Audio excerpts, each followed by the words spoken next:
है दोस्तों, तो ये वाला क्वेश्चन देखते हैं क्या बोला है। हमारे पास एक नॉन आइडियल बैटरी है, उस नॉन आइडियल बैटरी का जो ईएमएफ है वो है V0 और उसके साथ एक सीरीज पे इंटरनल रेजिस्टेंस मोल R है। इसको हम नॉन आइडियल बैटरी बोलते हैं।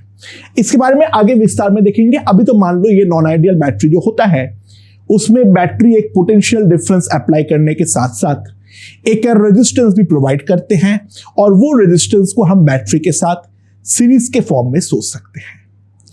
जब मैंने उस बैटरी के अक्रॉस एक 100 ओम का रेजिस्टेंस लगाया तो तब जो मेरा करंट आया है वो I आया है।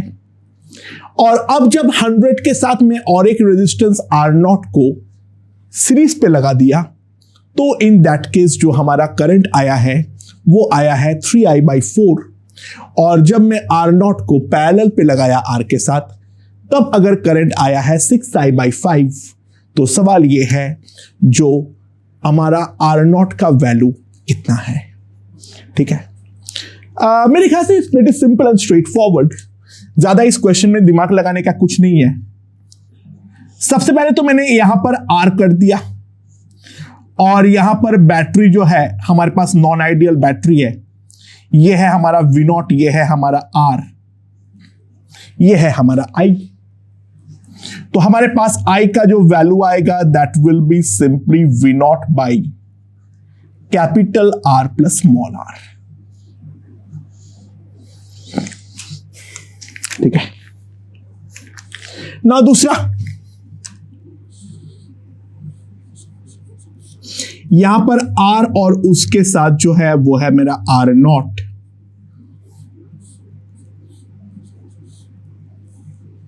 यहां पर है मेरा V0, यहां पर है स्मॉल r। यहां पर करंट बोला है 3I/4, तो 3I/4 में लिखा हूं V0 divided by capital R plus R0 plus small r। ठीक है, और जो हमारा लास्ट सर्किट है वो लास्ट सर्किट पे अगर हम ध्यान दें, यहां पर हमारा है R और यहां पर है हमारा R0। यहां पर मैं कनेक्ट करता हूं V0 और यहां पर करता हूं मैं स्मॉल r। तो ये हमारा हो जाएगा 6I/5। तो यहां पर मैं लिख सकता हूं जो 6I/5 equals to V0 by R0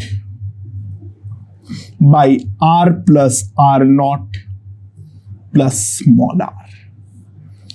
ये है तीन रिलेशन जिसके बारे में हम ध्यान दे सकते हैं। तो हमारी लिए जिंदगी में नफरत जिस चीज से है, मेन V0 और स्मॉल r से, इन दोनों को मुझे सबसे पहले कुछ ना कुछ करके तो एलिमिनेट करना पड़ेगा। ठीक है, तो मेरे पास जो अब सबसे पहले आता है वो है capital R plus small r, that is V0 by I, capital R plus R0 plus small r 3I/4 और R0 by R plus R0 that will be equals to 5 V0, sorry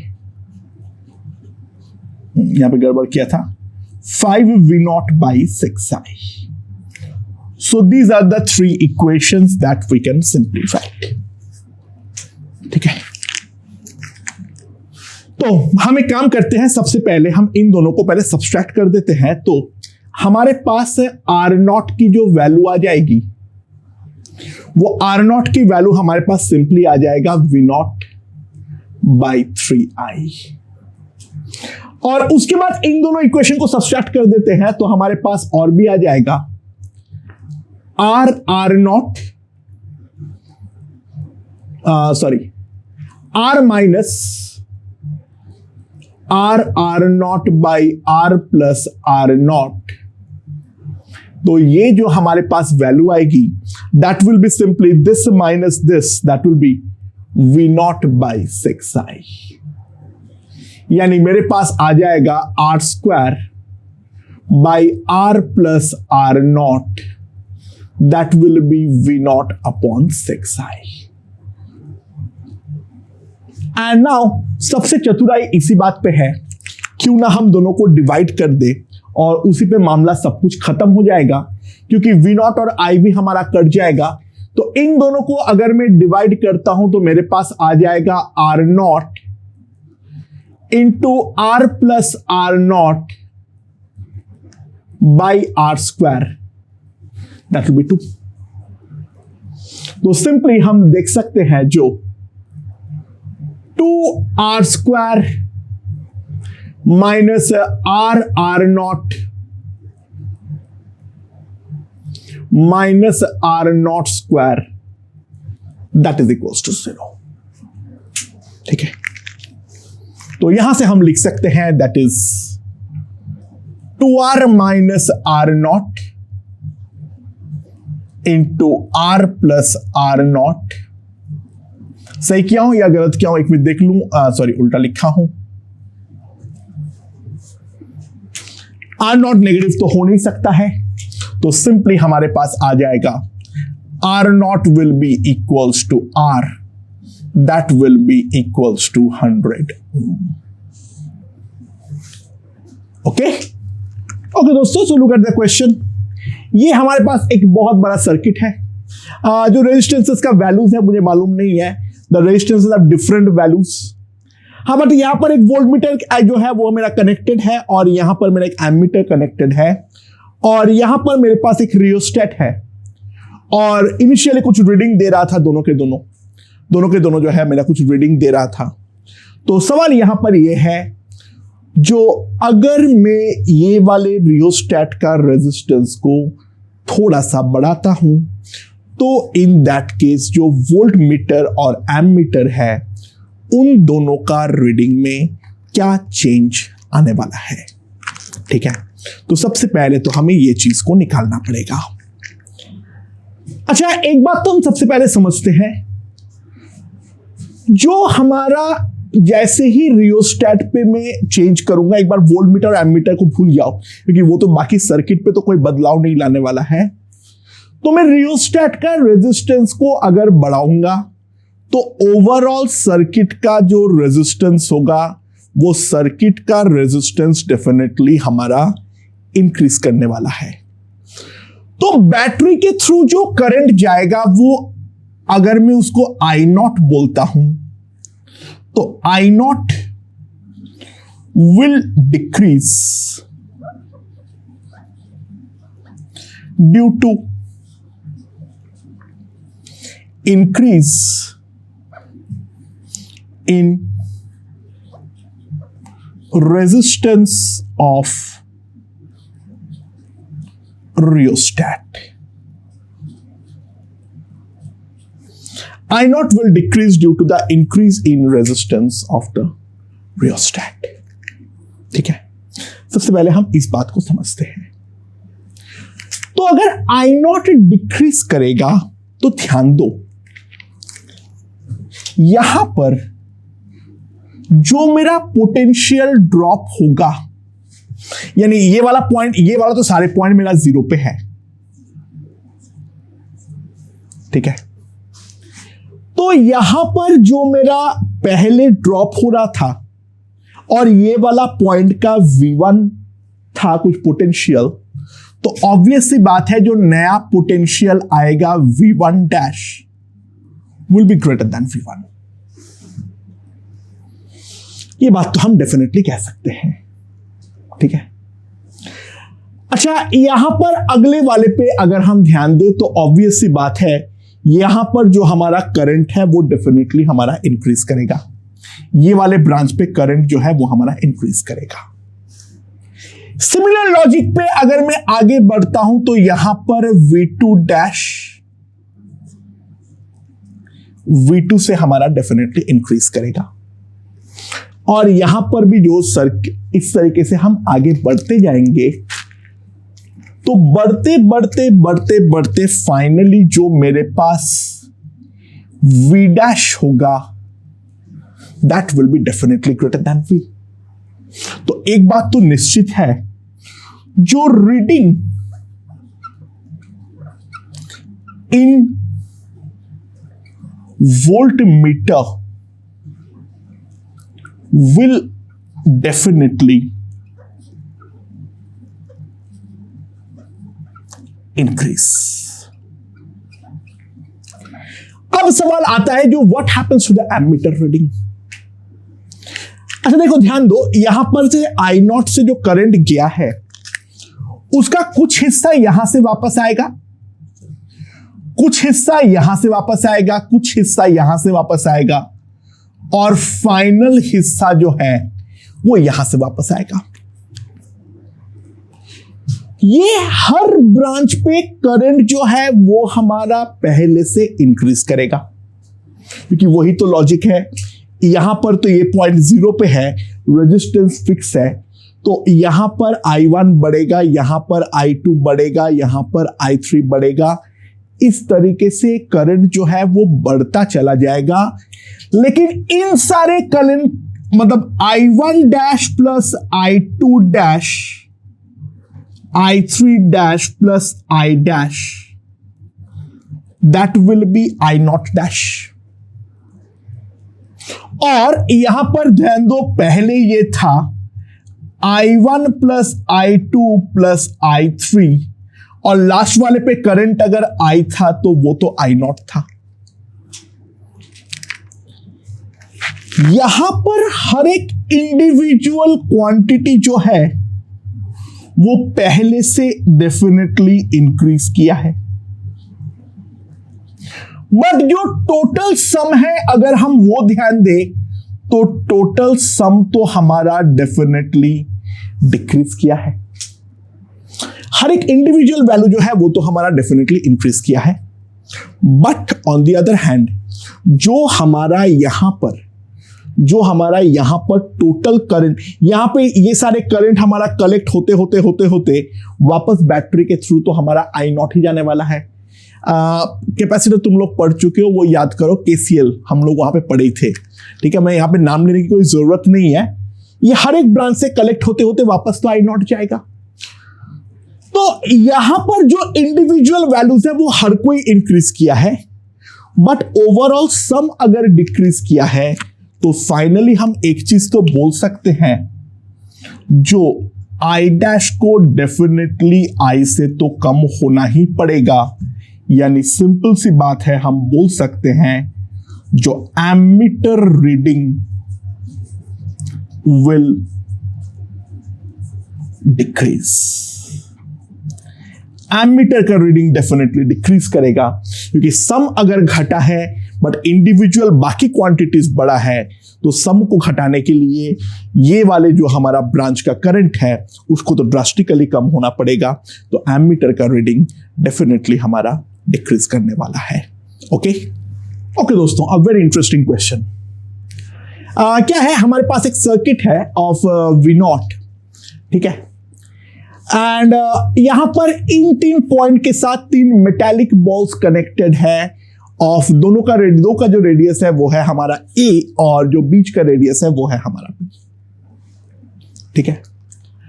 balls जो है वो आपस में बहुत ज्यादा distance पर है और सर्किट के अनुसार भी कोई इंटरेक्ट नहीं करता है, वो मान लो। तो सवाल ये है, जो इक्विलिब्रियम जब सेट हो जाएगा तो उस टाइम पे हर एक बॉल में जो चार्ज होगा वो चार्ज का वैल्यू हमारा कितना होगा स्टेडी स्टेट पे। अच्छा देखो, ध्यान दो, बाहर के साथ कोई संबंध नहीं है तो टोटल चार्ज तो हमारा कंजर्व होगा। तो मान लो अगर मेरा यहां का चार्ज है Q1, यहां का चार्ज है Q2 और यहां का चार्ज है Q3, तो Q1 plus Q2 plus Q3 must be equals to 0, क्योंकि नेट चार्ज तो हमारा कंजर्व होगा। बट इसके अलावा सर्किट में एक करंट जो हमारा दौड़ेगा वो I दौड़ेगा, और I का जो वैल्यू होगा दैट विल बी V0/2R। और V0/2R के करंट होने के कारण इन दोनों पॉइंट पे जो पोटेंशियल डिफरेंस है वो है V0/2, और इन दोनों पॉइंट के बीच में जो पोटेंशियल डिफरेंस है that is also equals to V0/2। ठीक है, अच्छा ये वाला पॉइंट का मैं पोटेंशियल क्या लिख सकता हूं? ध्यान दो, जो मेरा ये वाला पॉइंट का मैं पोटेंशियल लिख सकता हूं V1 that will B 4πε0A। ये हमारा है कैपेसिटेंस। ठीक है, सॉरी उल्टा लिख दिया मैंने। Q1 divided by 4πε0A। Similarly V2 जो मैं लिख सकता हूं that is a Q2 by 4πε0B, और V3 जो मैं लिख सकता हूं that will B Q3 by 4πε0A। ये मेरा V1, V2 और V3 का वैल्यू हो जाएगा। But V1 minus V2 V0/2 है, तो ऑब्वियस सी बात है मैं लिख सकता हूं जो Q1 by 4πε0A minus Q2 by 4πε0B that is V0/2। और दूसरा जो मैं लिख सकता हूं that is Q2 by 4πε0B minus Q3 by 4πε0A that will be simply V0/2। ये चीज तो मैं डेफिनेटली लिख सकता हूं। ओके, तो मेरे पास क्या आ जाएगा? अब अगर मैं पहले इन दोनों को ऐड करता हूं तो मेरे पास आ जाएगा Q1 minus Q3 that will be equals to 2πε0A into V0। ये मेरे पास Q1 माइनस Q3 का वैल्यू आ जाएगा। इन दोनों को ऐड करो, Q2 वाला कट गया, 4πε0A को मैंने उधर मल्टीप्लाई कर दिया तो मेरे पास ये आ जाएगा। ठीक है, अच्छा दूसरा अगर मैं इन दोनों को सब्सट्रैक्ट करता हूं तो मेरे पास आ जाएगा Q1 plus Q3 by 4πε0A minus 2Q2 by 4πε0B that will be 0। But Q1 plus Q3 इसको तो मैं हटा के सिंपल सी बात है माइनस Q2 लिख सकता हूं, क्योंकि A और B अनरिलेटेड है तो यहां से हमारे पास डायरेक्टली आ जाएगा Q2 जो है that must be equals to 0। यानी बीच वाले पे जो चार्ज आएगा वो डेफिनेटली हमारा 0 आएगा। तो Q2 अगर 0 है तो सिंपली हम लिख सकते हैं Q1 will be equals to minus Q3 and now if I put it तो मेरे पास क्या आ जाएगा? यहां पर अगर हम ध्यान दें,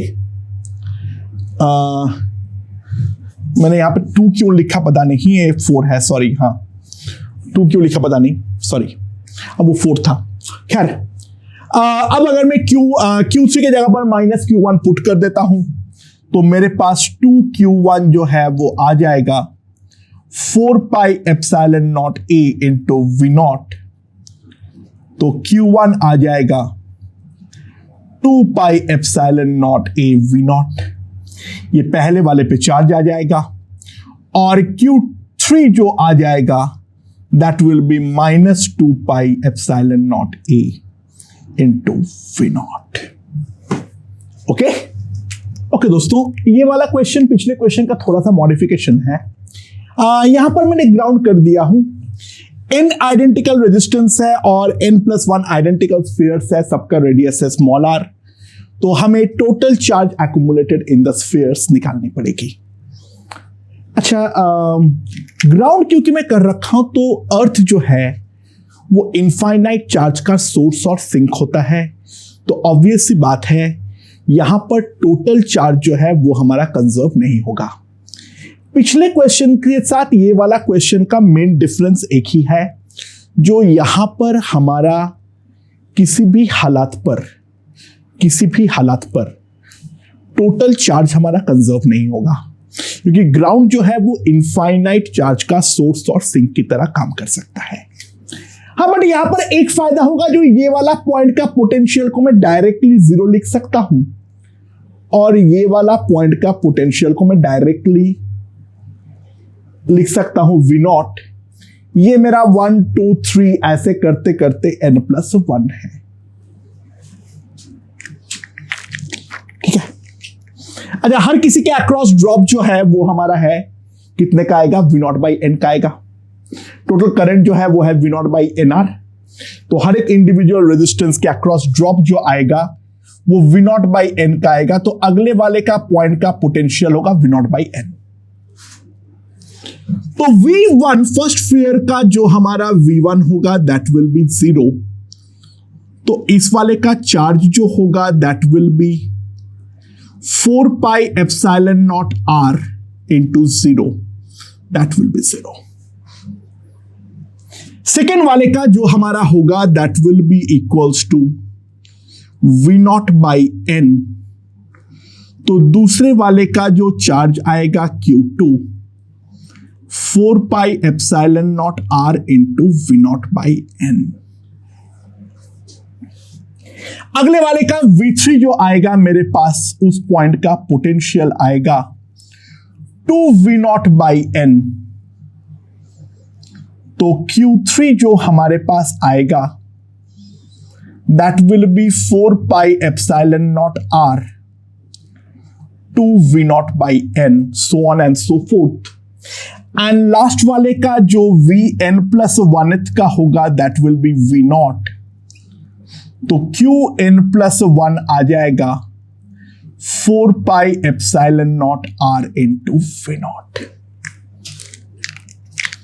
तो टोटल चार्ज अगर मैं Q देखना चाहता हूं जो एक्युमुलेट हुआ है that will B Q1 + Q2 + ... Qn+1। तो मेरे पास जो आ जाएगा that will be 4πε0r into V0/N 0 + 1 + 2 ... up to n, and that will be nothing but n into n+1। तो टोटल चार्ज का एक्युमुलेशन होगा 4πε0r by 2। so that will be the total amount of charge accumulated। तो ground किया हुआ होने से तुम individual points का पोटेंशियल लिख सकते हो, बट तुम टोटल चार्ज को कंजर्व नहीं कर सकते हो, क्योंकि ग्राउंड जो है वो इनफाइनाइट अमाउंट ऑफ चार्ज का सोर्स या सिंक दोनों बन सकता है। इस बात पे ध्यान देना। ओके दोस्तों, ये वाला क्वेश्चन देखते हैं। हमारे पास यहां पर एक बैटरी है, it may be ideal, it may be non ideal, I don't know, यानी इंटरनल रेजिस्टेंस हो भी सकता है, नहीं भी हो सकता है। ना 3 ऐसे रेजिस्टेंस लगा हुआ है और यहां पर इस तरीके से मेरा 3 वोल्टमीटर्स कनेक्टेड है। ये वाला वोल्टमीटर है V1, ये वाला है V2, ये वाला है V3। पहले वाले पे रीडिंग आया है 22 वोल्ट और थर्ड वाले पे रीडिंग आया है 8 वोल्ट। तो सवाल ये है जो सेकंड वाले पे हमारा रीडिंग कितना आया है। ठीक है। अच्छा, पहली बात, क्या ये आइडियल है या नॉन आइडियल है, इसके बारे में हम क्या कह सकते हैं। तो मान लो सपोज बैटरी इज आइडियल।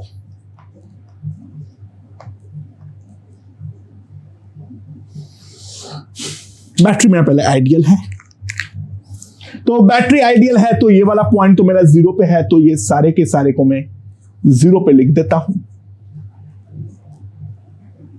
तो ये वाला मेरा 22 पर है,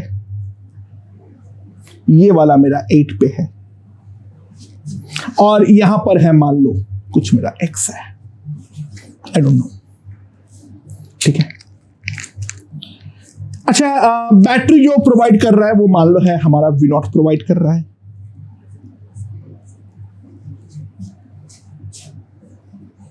तो ऑब्वियस सी बात है मैं एक चीज लिख सकता हूं, जो V0 माइनस 22/R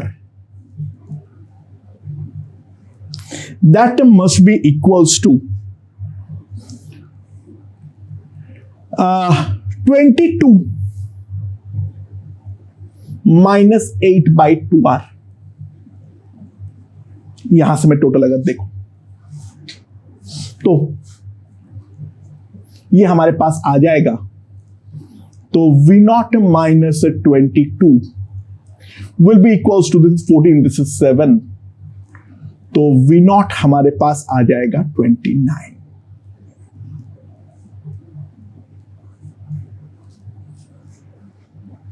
ठीक है, हमारे पास V0 जो आ जाएगा that will be simply equals to 29। अच्छा, V0 अगर हमारा 29 आएगा तो हमारा x का यहां पर जो करंट फ्लो हो रहा है वो हमारा कितना हो रहा है 7/R। ठीक है, यहां पर करंट जो फ्लो हो रहा है वो हमारा कितना हो रहा है 7/R। तो यहां पर अगर हम ध्यान दें तो x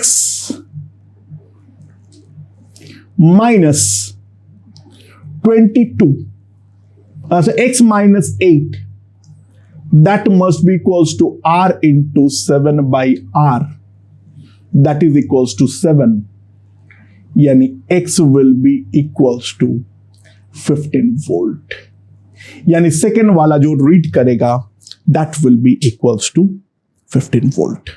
ओके